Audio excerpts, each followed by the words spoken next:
C'est le centenaire de Lesage, 100 ans de broderie. Bonjour. Bonjour. Ouvrons les boîtes des archives. Hop là. Marilyn Ledon-Lyon, brodeuse chez Lesage, qui a bien connu François Lesage. Les brodeuses chez Lesage, elles savent tout faire.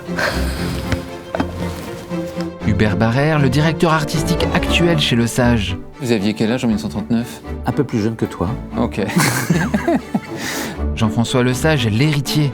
Mon père disait qu'il ne savait pas dessiner, mais dessinait plutôt bien. Et moi, je gribouille, mais on comprend ce que je veux dire. On ouvre 5 boîtes d'archives capitales avec eux et ils nous expliquent tout. C'est des broderies à danser. Des broderies à danser, exactement. Regardez-moi ça, on va sortir en boîte, non ? Bonjour professeur Prigent, nous sommes chez Lesage, au milieu des échantillons les plus fous de l'univers de la Terre entière. Non mais... On y va ?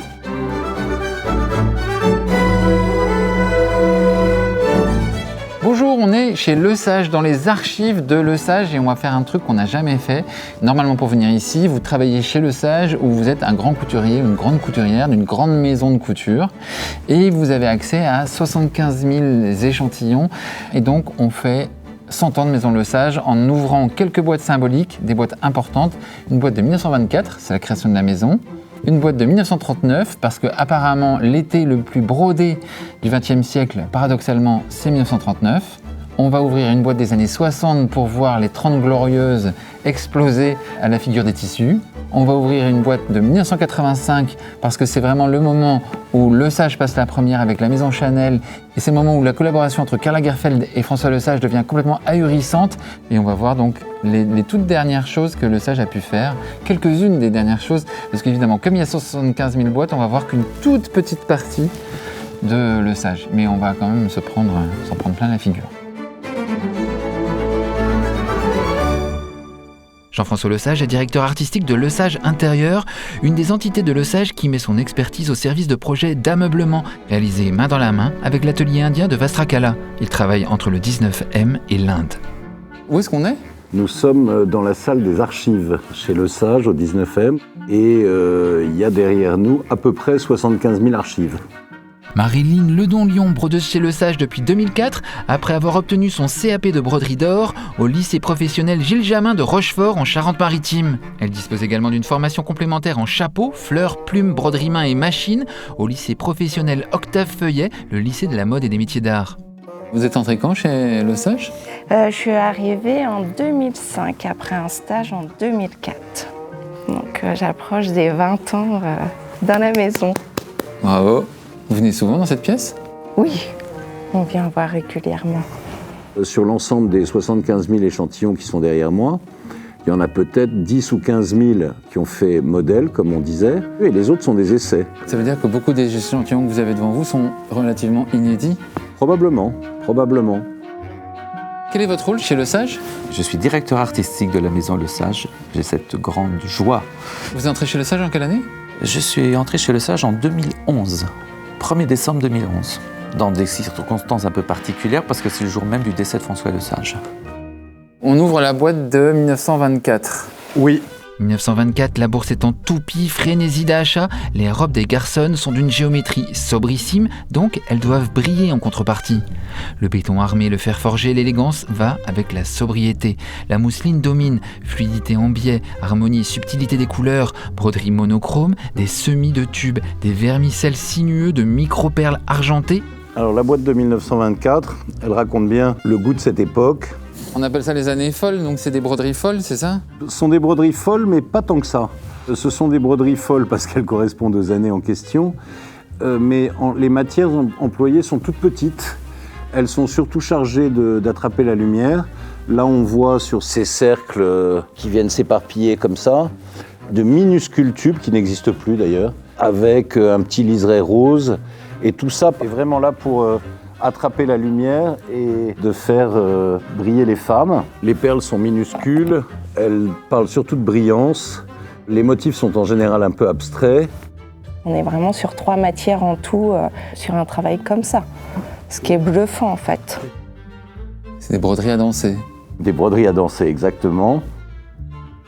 Les années 20, c'est la souplesse, quoi. Oui. Fluidité, en tout cas. Fluidité. Et en même temps, ce qui est assez impressionnant, c'est que ça fait un poids.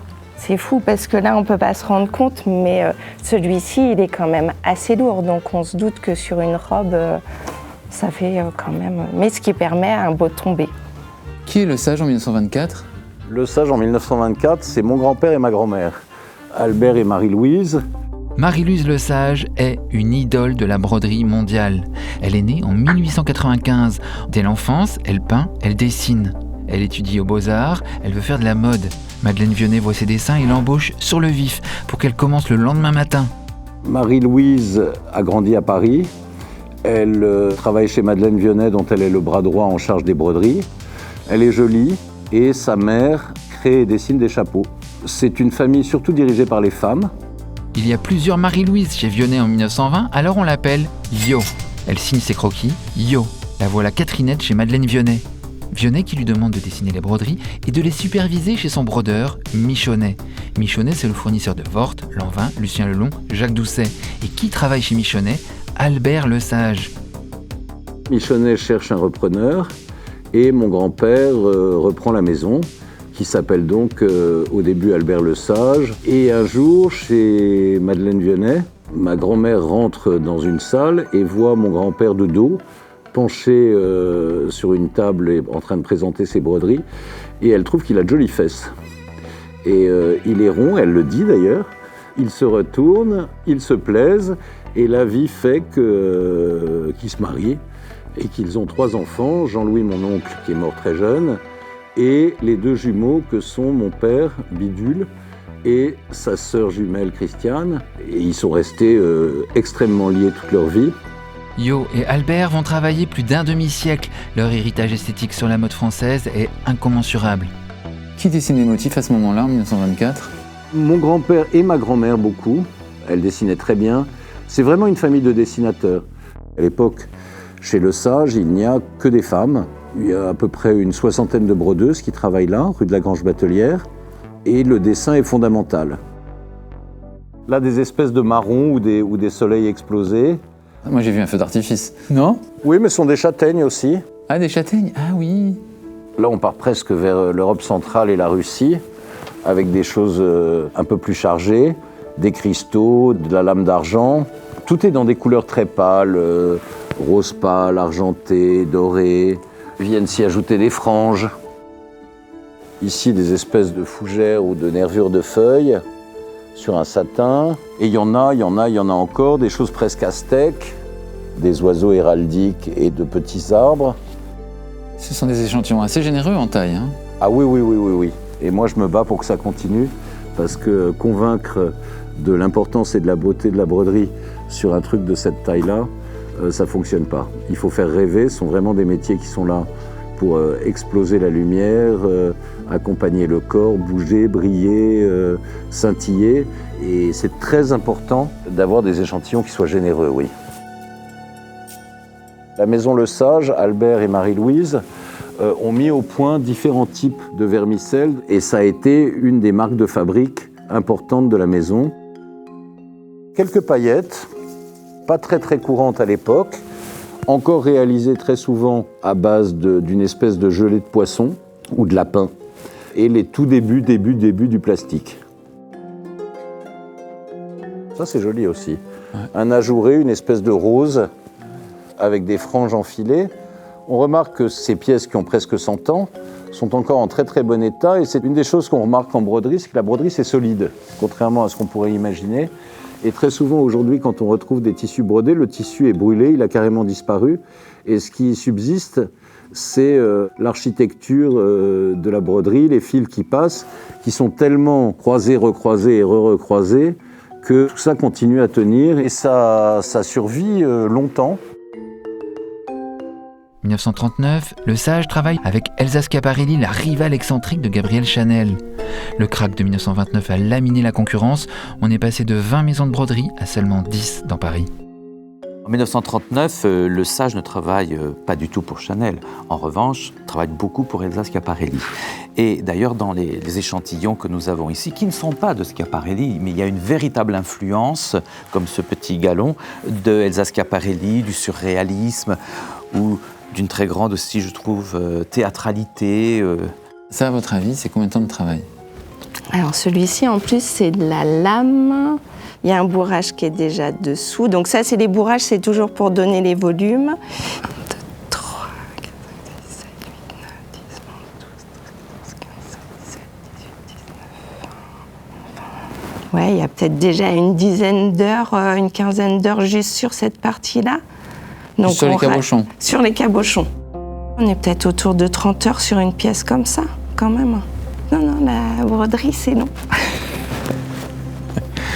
1939, l'Europe est en crise, au bord de l'abysse, cataclysme dans 5, 4, 3, 2, 1. Alors qu'est-ce qu'on fait avant la fin du monde? On danse. Il y en a un que j'adore, c'est le petit là. Alors regardez-moi ça. Là, c'est quand même incroyable. Avec de la lame irisée, c'est un truc... Après tant d'années, on utilise les mêmes fournitures et on a les mêmes effets. Donc c'est ça qui est fou. Il y a de l'aiguille et du lunéville. Ce sont des fils, des rubans d'or, de la laminette, des tout petits motifs de paillettes là qui sont verts, mais alors microscopiques, c'est adorable, et des petits éléments de verre bleu qui donnent cet aspect turquoise avec le mauve changeant de la lame irisée. Ça, c'est un truc assez étonnant. Hein. Ça, c'est pyrotechnie. Je trouve super kitsch et en même temps super beau. On peut détester, hein, mais on ne peut pas être indifférent. Regardez. C'est quoi la technique là? C'est de la soie qui est brodée sur une forme de petit bouton, mais qui n'existe pas, qu'il faut faire soi-même. On brode, on fait un passé remordu et on remet un peu de fil d'or dedans. Et puis ensuite, là, c'est comme de la peinture à l'aiguille. Là, il y a des sortes de petits bigoudis. Alors, ce sont des cordelettes qui sont rebrodées de fil d'or sur du velours. Le velours, c'est terrible, parce que le velours marque. Qui faisait les bigoudis avant? Ça, c'est Madame Pouzieux qui les faisait avant. Et c'est vrai que nous, Monsieur Lesage avait beaucoup de stocks, donc on a fonctionné pendant des années sur nos stocks. On a trouvé une société, en fait, maintenant, qui a réussi à reprendre la technique et à les refaire. Ce qui a été compliqué à mettre en place. Canetilles, cuir, laminette et torsade dorée, fausses pierres précieuses, chenilles, passementeries, cabochons de velours, c'est l'opulence. Celui-là, il est très délicat. Là, ça devait être un bas de veste, un bas de poche, je ne sais trop quoi. Alors là, il y a des tout petits éléments qui ont été faits spécialement avec de l'émail et du métal. C'est ravissant. Il y a une volonté en 1939, vous pensez, de briller de 1000 derniers feux? Je pense que tout le monde était dans une angoisse devant l'arrivée de la Seconde Guerre mondiale. Et oui, il y avait une sorte de... Allez, on s'étourdit dans le feu d'artifice de la broderie. La nouvelle boîte. Allez. Maintenant, 1966, les 30 Glorieuses. La machine France roule à plein régime. Lesage travaille pour Cristobal Balenciaga, Hubert de Givenchy, Pierre Balmain, Lanvin, Patou, Dior, Saint-Laurent, Madame Gray. Ce sont des délires multicaux de perles de corail, de topaz, de turquoise, et strass, des paillettes mates, baguettes de rhodoïdes, cellophane, paille. On cherche l'inattendu et la saturation. On brode sur de la soie, de l'organdi, de l'organza, pour des effets de papier peint qui sautent aux yeux. C'est l'année d'après l'été de l'amour, tout le monde a pris des champis. Alors, les boîtes de ces années-là, des années 60, 70, ce sont mes chouchous. Parce que c'est pop, parce que c'est la fête. Regardez ça. On imagine des petites tuniques entièrement brodées pour aller danser. La nouveauté, c'est le côté peps, le côté très coloré, le côté tutti frutti, on va dire. Voilà. On est en 66-67, la société a changé, les codes se sont beaucoup détendus. On célèbre une période prospère, une période joyeuse, l'économie explose. On est passionné de nouveautés, d'innovations, de changements. On introduit le plastique partout, les couleurs vives, les franges. Et la broderie qui était dans les années 20-30 était encore très graphique et à peine suggérée, là devient presque une texture. Elle bouge, on crée des espèces de, presque comme des fourrures en plastique et en éclat. Les robes se sont beaucoup raccourcies, donc ce sont presque souvent des tuniques entièrement brodées. Et c'est du all over, all over, all over. Qui est la maison Lesage à ce moment-là? La maison Lesage à ce moment-là, c'est mon père. Ce sont les années où l'argent coule à flot. La maison à cette époque-là est assez importante. Il y a presque une centaine de brodeuses. Quand il y a des heures supplémentaires au moment des collections, où les filles, comme disait mon père, ses filles, parce qu'il les couve, il les aime, il les bichonne, il cuisine pour elles. François Lesage, il avait un côté très paternel. Il les appelait ses filles. Moi, j'avoue que la paternité, c'est moins mon truc. Alors, je les appelle les fées, des fées brodeuses. Toutes les brodeuses, c'est une grande sororité, c'est ça? Oui, c'est ça. Après, c'est vrai que en majorité, c'est quand même plutôt féminin. Nous avons un homme parmi nous. Ah ouais, un seul. Mais un seul. On a un seul brodeur, nous, sur 30 personnes, quoi. Donc c'est vrai qu'on a tendance à dire les filles. Là, on voit une trace du poncé sur le tissu, qui est donc l'étape avant la broderie, quand on transfère le dessin avec une poudre de carbone sur le tissu, et c'est ce qui sert au brodeur et à la brodeuse pour suivre son dessin. Regardez-moi ça, on va sortir en boîte, non? Il s'agit de motifs de fleurs qui sont complètement mis en sequin debout, sur un fond de paillettes, fleurs également. Tout ça est brouillé pour faire un motif qui a l'air d'être, on dirait quoi, des traits de pinceau, de la peinture, un peu des... Mais ce sont des petites fleurs. Ça pourrait être très Paco Rabanne, ça, en revanche. D'ailleurs, c'est dans le mauvais sens que je vous le montre. Voilà, c'est comme ça.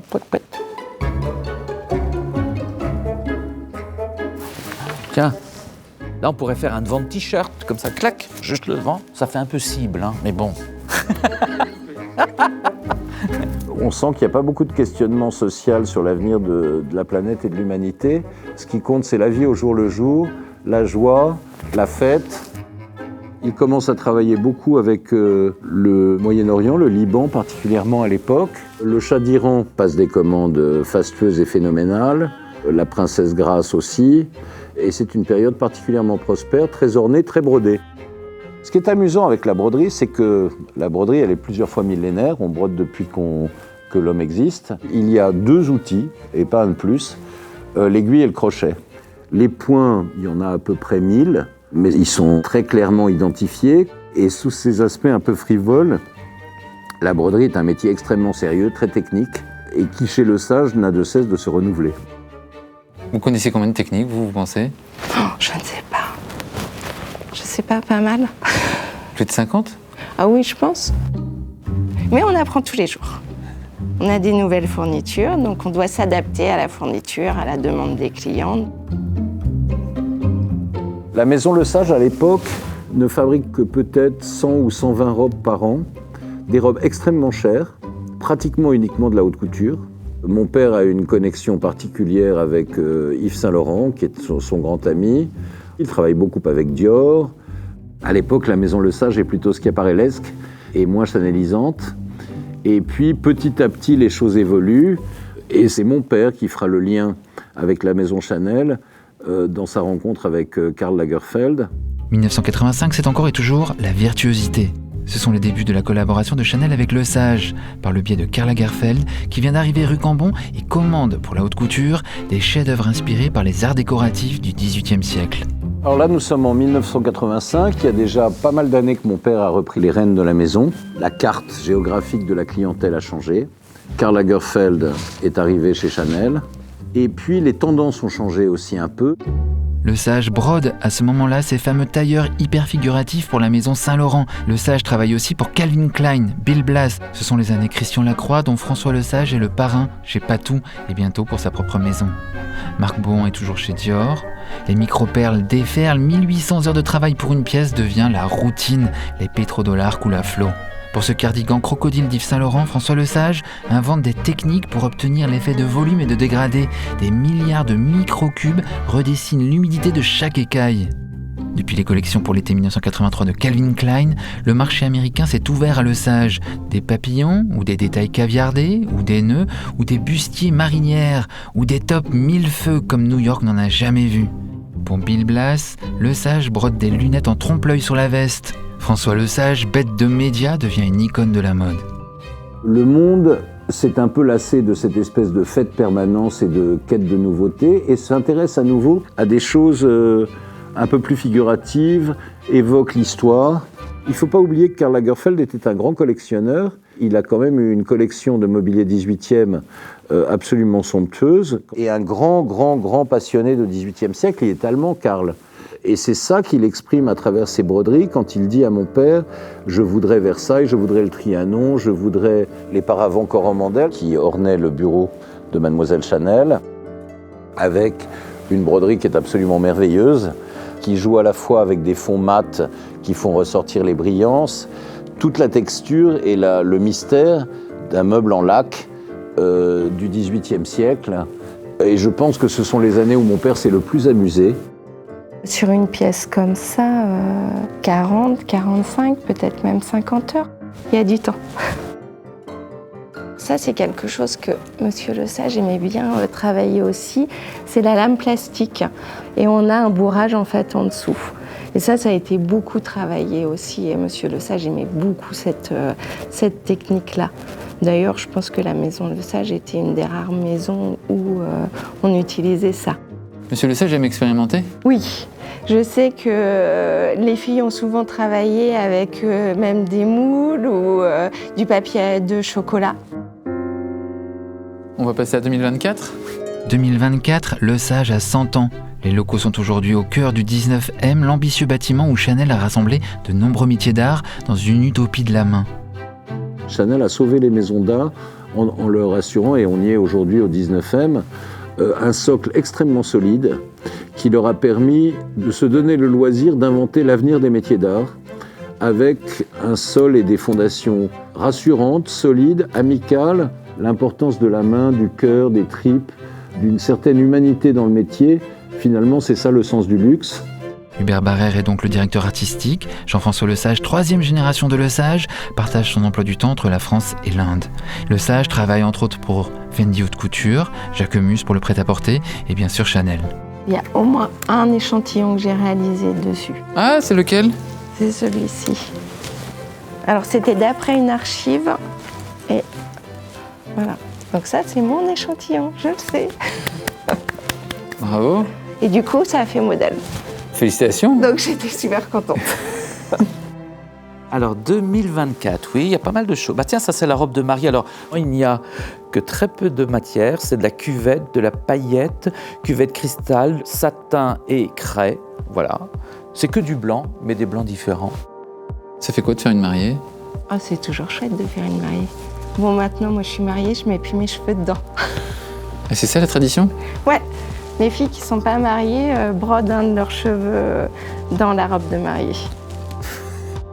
Robe de mariée, c'est non seulement le clou du défilé, mais il y a tout le symbole de l'amour, c'est merveilleux, quoi. Alors quand on a la robe de mariée, je peux vous dire que les filles à l'atelier, c'est « Waouh, on a la robe de mariée !» Ici, on avait rajouté des bijoux qu'on n'avait pas au début, mais c'était pour pouvoir apporter en fait une brillance quand le pétale bouge. Et comme ça, quand tout bouge, ça fait un superbe effet. On est sur peut-être 8 paillettes différentes en tout. Ah ouais. Et on n'a pas du tout l'impression, en fait. Si, on comprend qu'on comprend pas. Ouais.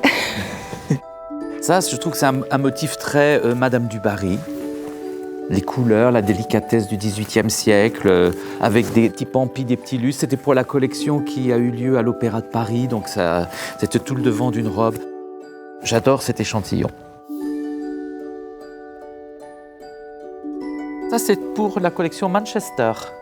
Alors Manchester, c'était les bijoux de la reine d'Angleterre.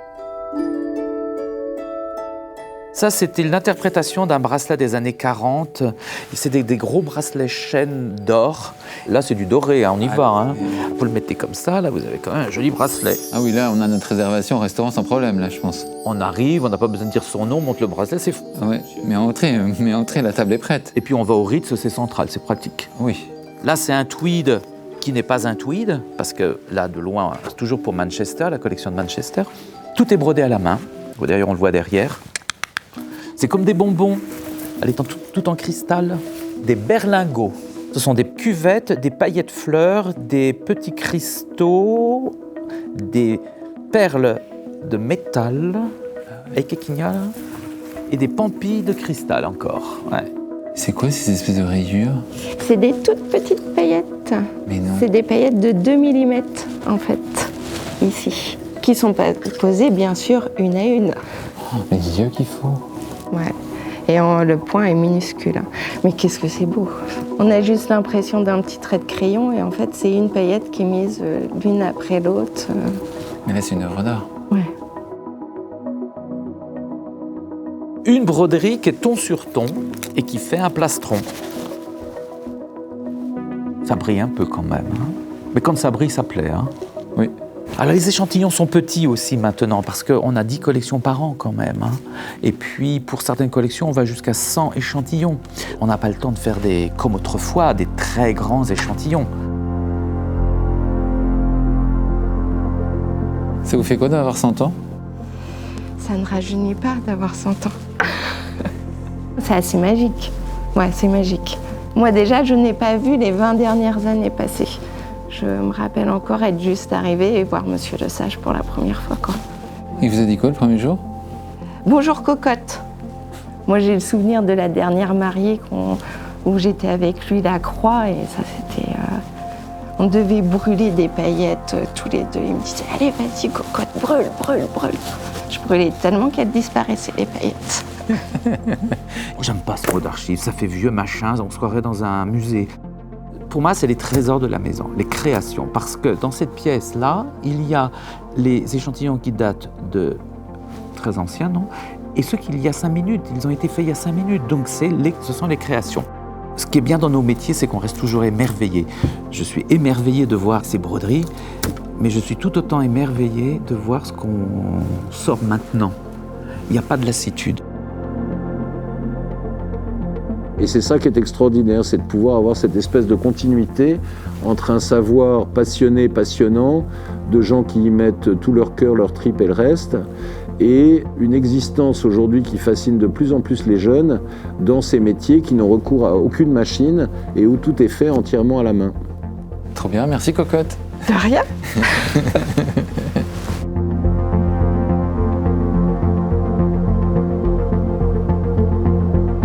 Au revoir, abonnez-vous à la chaîne, j'espère que vous avez appris plein de choses et que vous avez envie de vous mettre à la broderie ou de vous recouvrir de broderie. Abonnez-vous à la chaîne pour tout voir de la mode, allez sur fashionmoodboard.com pour lire l'intégrale de ces entretiens et des tonnes d'articles gratuits sur la mode, histoire de remplir votre moodboard. On a tombé une merveille par terre. Ah, ça va porter bonheur. Ah bah ça, c'est les superstitions. Quand un échantillon tombe par terre, eh ben c'est que ça va marcher.